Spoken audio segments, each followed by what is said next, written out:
What's the plan then? Are you going back to Pembury High next term?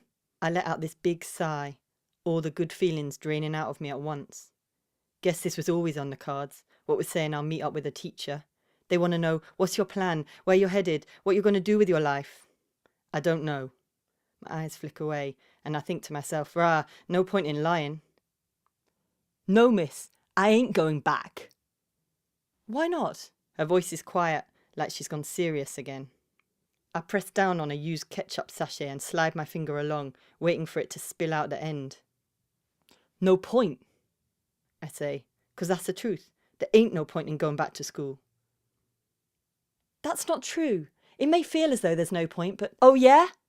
The ketchup squirts out the sachet and lands on the edge of the tray like a red shit.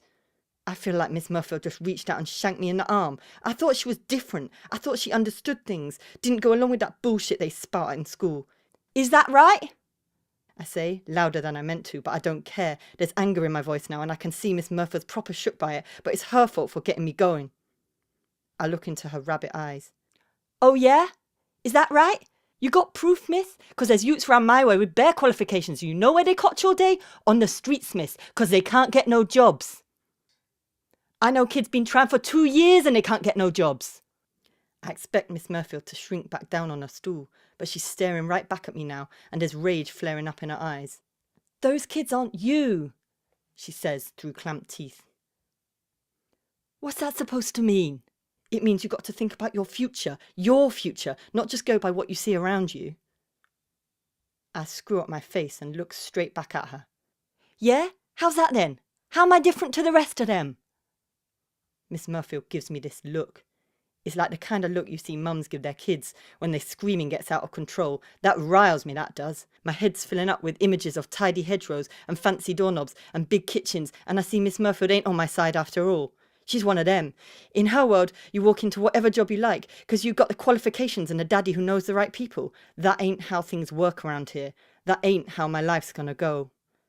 I hear her scrape back the stool and clatter after me in her big brown boots, but it's too late. I'm already through the door. I pull up my hood, leg it across the road and hop onto a bus. From my seat at the back, I see her fretful white face scan the crowds on the street, looking this way and that like she's lost her little kid. I pull my hood down low and lean my head against the rattling glass.